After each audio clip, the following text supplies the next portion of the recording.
Hello everyone, welcome to Vanita class. हमारा NDA का last chapter बचता है जिसका नाम क्या है, ऑप्टिक्स। क्या नाम है, ऑप्टिक्स है। इसके बाद ये लेक्चर खत्म होने के बाद हमारा पूरा जो सिलेबस है एनडीए का वो कंप्लीट हो जाएगा, ठीक है। और वैसे अगर आपको बता दूं मैं इम्पोर्टेंट पॉइंट ऑफ व्यू से कि जो ऑप्टिक्स है उसमें से सबसे ज्यादा क्वेश्चंस बनते हैं। ऑप्टिक्स में सबसे ज्यादा क्वेश्चन बनते हैं, सबसे ज्यादा स्कोरिंग भी होता है, ठीक है। ऐसा नहीं है कि हम सिर्फ थ्योरी पार्ट करेंगे और मैं ये कह दूंगी ठीक है हो गया सिलेबस, बाय बाय टाटा, ऐसा नहीं है। हम पीछे के जितने भी PYQs है और जितने भी इम्पोर्टेंट क्वेश्चन हैं आने के चांसेस हैं वो हम पूरी एक सीरीज चलाएंगे जिसमें हम उन क्वेश्चंस की क्या करेंगे बच्चा, प्रैक्टिस करेंगे, ठीक है। बट थ्योरी पार्ट को समझना इसलिए इम्पोर्टेंट है क्योंकि आप फिर PYQ में थोड़ा इंटरेस्ट बना पाएंगे कि हाँ हमने ये पढ़ा हुआ है तो इसका आंसर क्या होगा। ऐसा नहीं है सीधा उससे ही रटने की कोशिश करोगे, ठीक है। तो ज्यादा बात ना करते हुए हम अपना चैप्टर स्टार्ट करते हैं जिसका नाम क्या है, ऑप्टिक्स। ऑप्टिक्स फिजिक्स की वो ब्रांच होती है, ऑप्टिक्स फिजिक्स की वो ब्रांच होती है जिसमें हम किसके बारे में पढ़ते हैं, लाइट के बारे में पढ़ते हैं। किसके बारे में पढ़ते हैं बच्चा, लाइट के बारे में पढ़ते हैं, ठीक है। जो लाइट होती है हमें पता है वो ड्यूल नेचर की होती है। कितने नेचर की होती है, कैसे नेचर की होती है, ड्यूल नेचर की होती है, particle as well as wave nature. तो जो हमारा ये चैप्टर है इसमें हम रे ऑप्टिक्स भी पढ़ेंगे और वेव ऑप्टिक्स पढ़ेंगे। लेकिन जो रे ऑप्टिक्स होगी उसमें रे ऑप्टिक्स का पोर्शन थोड़ा ज्यादा रहेगा कंपैरिजन टू वेव ऑप्टिक्स, ठीक है। रे ऑप्टिक्स हम ज्यादा पढ़ेंगे। तो रे ऑप्टिक्स में हम लाइट के कौन से नेचर को डिस्कस करते हैं, पार्टिकल नेचर को। लाइट के पार्टिकल नेचर को डिस्कस करते हैं, ठीक है। और वेव ऑप्टिक्स में हम लाइट के वेव नेचर को डिस्कस करते हैं, ठीक है। अब जो लाइट होती है ना वो क्या होती है, लाइट क्या होती है, बंडल ऑफ रेज होती है। लाइट क्या होती है, बंडल ऑफ रेज होती है। रेज का एक बंडल होता है जो क्या करता है, स्ट्रेट पाथ में ट्रेवल करता है। जो क्या करता है, स्ट्रेट पाथ में ट्रेवल करता है। इतना क्लियर है। अब आगे देखो आप, जो हमारा रे ऑप्टिक्स है इसमें हम क्या क्या पढ़ेंगे, रिफ्लेक्शन पढ़ेंगे, रिफ्रैक्शन पढ़ेंगे और डिस्पर्सन भी पढ़ेंगे। क्या पढ़ेंगे, रिफ्लेक्शन पढ़ेंगे, रिफ्रैक्शन पढ़ेंगे और डिस्पर्सन पढ़ेंगे, ठीक है। इतना क्लियर है। तो अपना लेक्चर स्टार्ट करते हैं हम। जो रिफ्लेक्शन होता है वो क्या होता है बेटा, इसको मैं आपको ऐसे समझाऊंगी कि जो रिफ्लेक्शन होता है ना, रिफ्लेक्शन वैसे तो पता है कि एक लाइट आई, सरफेस पे टकराई और वापस चली गई। इसको मैं कोई एक एग्जांपल देके समझाना चाहूंगी। हमारे पास क्या है, एक बॉल है। बॉल को मैं क्या करूंगी, दीवार पे हिट करूंगी। जब मैं बॉल को दीवार पे हिट कर रही हूँ तो वो बॉल बाउंस बैक होके कहाँ आएगी, इसी मीडियम में वापस आ जाएगी। तो जो हमारा लाइट है ना, लाइट क्या होती है, पैकेट की फॉर्म में ट्रेवल करती है। लाइट किस फॉर्म में ट्रेवल करती है, पैकेट की फॉर्म में ट्रेवल करती है। और जब वो पैकेट की फॉर्म में ट्रेवल करती है ना, पैकेट ऑफ लाइट, उसी को क्या बोलते हैं हम, फोटोन बोलते हैं। क्या बोलते हैं बच्चा, फोटोन बोलते हैं। फोटोन क्या होते हैं, पैकेट्स ऑफ लाइट, इसी को क्या कहते हैं, फोटोन कहते हैं। तो जो बॉल हो गई ना वो क्या हो गई, बॉल क्या हो गई, लाइट की छोटी छोटी बॉल्स ही तो होती है, पैकेट की फॉर्म में आती है ना। तो लाइट की जो रेज होती है वो क्या आ रही है आपकी, देखो ये लाइट आई। जब कोई भी लाइट आती है उसको बोलते हैं इंसिडेंट रे। जो रे आती है कहां से आती है बेटा, सोर्स से आती है। तो जो सोर्स से लाइट आ रही है उसको क्या बोलेंगे हम, इंसिडेंट रे बोलेंगे, क्लियर।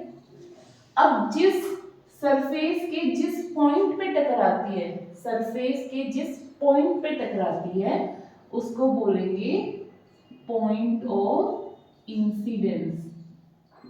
क्या बोलेंगे बेटा, पॉइंट ऑफ इंसिडेंस। क्या बोलेंगे, पॉइंट ऑफ इंसिडेंस, ठीक है। अब यहाँ पे क्या हुई, टकराई, फिर क्या हुआ, इसी मीडियम में वापस चली गई। तो जो टकरा के वापस जाती है उसको बोलते हैं रिफ्लेक्टेड लाइट, रिफ्लेक्टेड रे। ठीक है, जो ये तुम्हारा पॉइंट ऑफ इंसिडेंट है इसके परपेंडिकुलर, इसके परपेंडिकुलर ये क्या होता है बेटा, नॉर्मल होता है। क्या होता है, क्या कहते हैं इसको, पॉइंट ऑफ इंसिडेंट के परपेंडिकुलर क्या कहते हैं उसको, नॉर्मल कहते हैं। क्लियर है। एंगल, चाहे एंगल ऑफ इंसिडेंस बने चाहे एंगल ऑफ रिफ्लेक्शन बने, हमेशा इंसिडेंट रे एंगल किसके साथ बनाएगी, नॉर्मल के साथ बनाएगी। किसके साथ बनाएगी, किसके साथ बनाएगी बेटा जी, नॉर्मल के साथ बनाएगी। तो इंसिडेंट रे और नॉर्मल, इंसिडेंट रे और नॉर्मल, एंगल बन गया एंगल ऑफ इंसिडेंट। मैंने क्या बोला कि एंगल हमेशा नॉर्मल के साथ बनेगा। अब रिफ्लेक्टेड रे और नॉर्मल, तो ये एंगल क्या बन गया, एंगल ऑफ रिफ्लेक्शन। आई किसको रिप्रेजेंट करता है बेटा, आई रिप्रेजेंट करता है एंगल ऑफ इंसिडेंट को, और आर किसको रिप्रेजेंट करता है, एंगल ऑफ,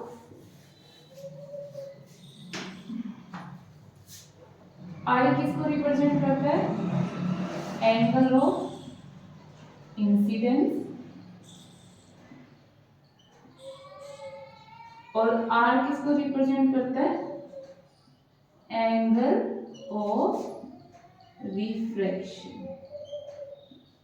ठीक है, क्या समझ आया आपको, रिफ्लेक्शन क्या होता है, रिफ्लेक्शन क्या होता है, मान लो ये आपका सरफेस है, ये सोर्स है, सोर्स से लाइट आई, सरफेस के किसी पॉइंट से टकराई, तो जो रे आती है उसको बोलते हैं इंसिडेंट रे। जिस पॉइंट पे टकराते हैं उसको बोलते हैं पॉइंट ऑफ इंसिडेंट। टकरा के इसी मीडियम में वापस चली जाती है उसको बोलते हैं reflected ray. Point of incident के परपेंडिकुलर, पॉइंट ऑफ इंसिडेंट के परपेंडिकुलर जो लाइन होती है उसको नॉर्मल कहते हैं। नॉर्मल के साथ ही हमेशा एंगल बनता है, चाहे वो आपका इंसिडेंट एंगल हो चाहे वो आपका रिफ्लेक्टेड एंगल हो। तो इंसिडेंट रे और नॉर्मल बनाएगी एंगल ऑफ इंसिडेंस, और नॉर्मल और रिफ्लेक्टेड रे बनाएगी एंगल ऑफ रिफ्लेक्शन। क्लियर है। अब इसकी लो देखो, अब आई और आर, लॉ ऑफ रिफ्लेक्शन क्या होता है बेटा, रिफ्लेक्शन के दो लॉ होते हैं। पहला लॉ होता है बेटा जी, जो आई होता है ना वो किसके इक्वल होता है, एंगल ऑफ रिफ्लेक्शन के। एंगल ऑफ इंसिडेंट किसके इक्वल होता है, एंगल ऑफ रिफ्लेक्शन के। ये तो हो गया फर्स्ट लॉ। सेकंड लॉ होगा बेटा इंसिडेंट रे, नॉर्मल और reflected ray. Incident ray, incident, reflected ray and normal, तीनों आपके किस में होंगे, एक ही प्लेन में होंगे। All lie in same plane, all lie in same plane. ये क्या है आपके, लॉ ऑफ रिफ्लेक्शन है। क्या है बेटा जी, लॉ ऑफ रिफ्लेक्शन है।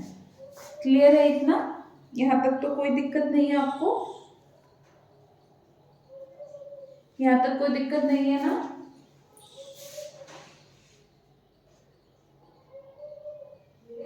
लाइट क्या है आपकी, light is a form of energy.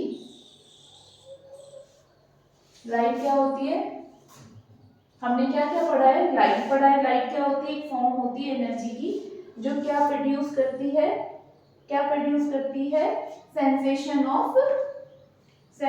Of site produce करती है। ये रेक्टिलिनियर प्रोपगेशन ऑफ लाइट होती है। उसके बाद हमने पढ़ा रे ऑप्टिक्स में, हम ज्यादा पोर्शन कवर करेंगे कंपैरिजन टू वेव ऑप्टिक्स पे।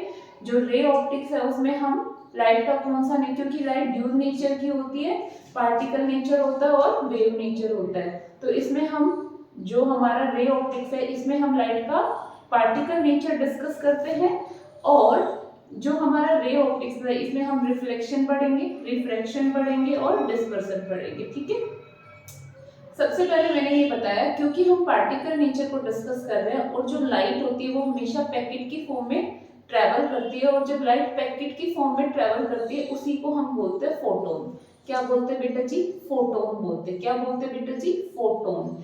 ठीक है। अगर टेक्निकली इसका जो वो बताऊं, वर्ड बताऊं, तो जो फोटोन होता है, पैकेट होती है ना लाइट की, जो पैकेट होती है उसको बोलते हैं क्वांटा। क्या बोलते हैं बेटा? क्वांटा बोलते हैं। टेक्निकल वर्ड है ये, ठीक है, जो फिजिक्स में यूज किया जाता है।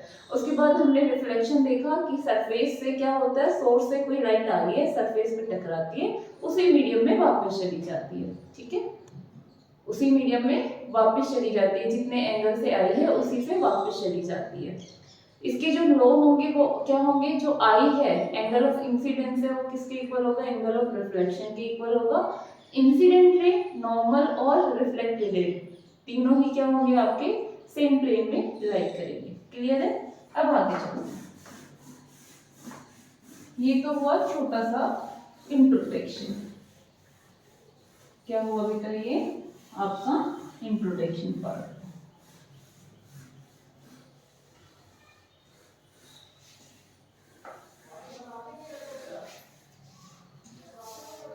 अब होता क्या है, रियल इमेज आएगी, इन्वर्टेड इमेज आएगी, मिरर क्या होता है, ये सब आएगा आपका, है ना। तो अभी हम पहला पढ़ेंगे प्लेन मिरर।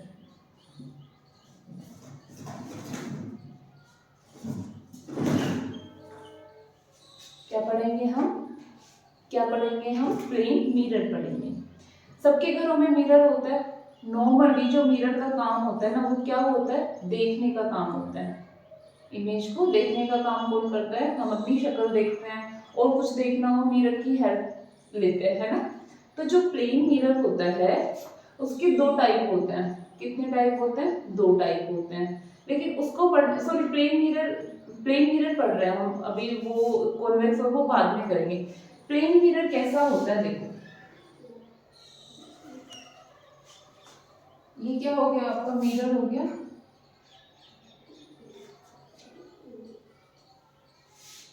यहाँ पे मान लो कोई भी एक ऑब्जेक्ट खड़ा है, ठीक है, कोई भी एक ऑब्जेक्ट खड़ा हुआ है, ठीक है बच्चा। तो जो ऑब्जेक्ट होगा आपका, जो आपका ऑब्जेक्ट होगा वो प्लेन मिरर में कैसा दिखाई देता है? प्लेन मिरर में कैसा दिखाई देता है? उसकी जो इमेज बनती है वो किस किस नेचर की बनती है? प्लेन मिरर कर रहे हैं ना हम। मिरर के जो टाइप होंगे वो बाद में देखेंगे, पहले प्लेन मिरर कर रहे हैं। तो यहाँ पे कोई भी ऑब्जेक्ट रखा हुआ है, कोई भी एक ऑब्जेक्ट रखा हुआ है। अब होगा क्या? इस ऑब्जेक्ट से कोई भी रे ऐसे आएगी, ठीक है, यहां से रे आके, यहां से रे आई, पॉइंट क्या है यहाँ पे टकराई। तो जो रे आती है ना उसको क्या बोलते हैं हम? इंसिडेंट रे बोलते हैं। और टकराई कहाँ पे? यहाँ पे टकराई ना, तो ये पॉइंट क्या बन गया आपका? Angle, sorry, point of incidence, point of incidence, point of incidence. ठीक है। अभी हमने थोड़ी देर पहले पढ़ा था कि पॉइंट ऑफ इंसिडेंट की परपेंडिकुलर, तो परपेंडिकुलर तो यही लाइन हो गई इंसिडेंट रे। वो क्या होता है? नॉर्मल होता है। क्या होता है वो? नॉर्मल। अब नॉर्मल और इंसिडेंट रे के बीच में तो कोई एंगल ही नहीं बन रहा। आई क्या बन रहा है? जीरो बन रहा है। भाई इसमें क्या था? ये रे यू थी, यहाँ पे पॉइंट ऑफ इंसिडेंट था, यहाँ पे नॉर्मल था, तो एंगल बना था ना हमारा आई। यहाँ पे तो इंसिडेंट रे का भी यही काम कर रही है और नॉर्मल का भी यही काम कर रही है, तो यहाँ पे एंगल क्या हो गया? जीरो हो गया। और एंगल जीरो हो गया तो according to law of reflection क्या होगा? आर भी जीरो होगा। आर भी जीरो होगा, मतलब यहीं से क्या हो जाएगी आपकी रे? रिफ्लेक्ट बैक कर जाएगी। यहां से आई सोर्स से लाइट, यहीं से वापस चली गई। क्लियर है ना क्यों चली गई? ये मैंने इसका रीजन बता दिया। ठीक है।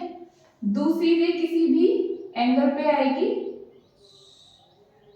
और ऐसे हो जाएगी। अब हमने ये पढ़ा है कि इमेज तो वहां बनती है जहां पे दो रे मीट होती है। यहाँ पे तो चाहे मैं इसको कितना भी बढ़ाऊं, इसको कितना भी बढ़ाऊं, यहाँ पे तो इमेज नहीं बनेगी क्योंकि ये दोनों रे आपस में कट ही नहीं करेगी, है ना। तो हम क्या करेंगे, पीछे बढ़ाएंगे। जब हम पीछे बढ़ाएंगे ना बच्चा, तो ये यहाँ पे टकराएगी और यहाँ पे क्या बनेगी, आपकी इमेज बन जाएगी। तो जो ये डिस्टेंस है वो होगा u का और ये डिस्टेंस होगा वो होगा v का। u डिनोट करता है बच्चा डिस्टेंस ऑफ ऑब्जेक्ट और v डिनोट करता है डिस्टेंस ऑफ इमेज, ठीक है। क्लियर है इतना। अब जो इसका नेचर होता है ना, किसका, प्लेन मिरर से जो इमेजेस बनती है, प्लेन मिरर से जो इमेजेस बनती है ना बच्चा, उसका नेचर कैसा होता है, उसका नेचर कैसा होता है, मैं यहाँ पे लिख देती हूँ। एक तो बच्चा ये सेम साइज की बनती है, जैसे अगर ये 5 सेंटीमीटर है ना, तो ये भी 5 सेंटीमीटर की बनेगी, सेम साइज की बनेगी, ठीक है। और क्या बनेगी, ये वर्चुअल बनेगी या इरेक्ट बनेगी, वर्चुअल बनेगी, इरेक्ट बनेगी। इरेक्ट के साथ वर्चुअल ही आएगा, ये याद रखना।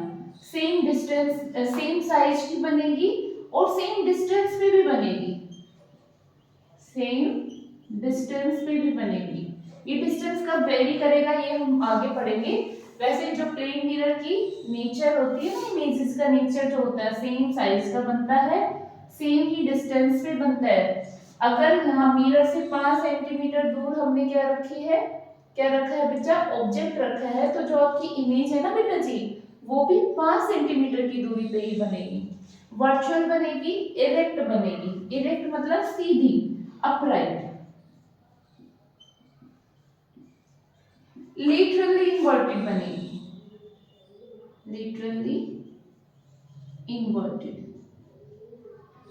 इसका मतलब क्या बेटा, इन्वर्टेड तो उल्टा होता है, कि लेटरली इन्वर्टेड का मतलब क्या होता है, लेटरली इन्वर्टेड का मतलब क्या होता है बेटा, लेटरली इन्वर्टेड का मतलब होता है बेटा, अगर मैंने मिरर के सामने अपना कौन सा हैंड ऊपर किया, लेफ्ट हैंड ऊपर किया ना, तो मेरी जो इमेज होगी वो कौन सा हैंड ऊपर करेगी, राइट हैंड ऊपर करेगी। कौन सा करेगी, राइट हैंड। और मैंने अगर मिरर के सामने अपना राइट हैंड ऊपर किया, तो जो मेरी इमेज बनेगी ना मिरर में, वो कौन सा हैंड ऊपर करेगी, कौन सा करेगी,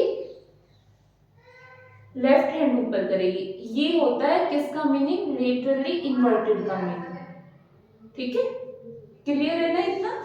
चल, ये तो हमने क्या पढ़ा, प्लेन मिरर में इमेजेस कैसे बनती है और जो मिरर से बनने वाली इमेजेस होती है उनका नेचर क्या होता है। क्लियर है बच्चे इतना। अब कई बार ये क्वेश्चन भी पूछा गया है बेटा कि जो मिरर होते हैं ना, मिरर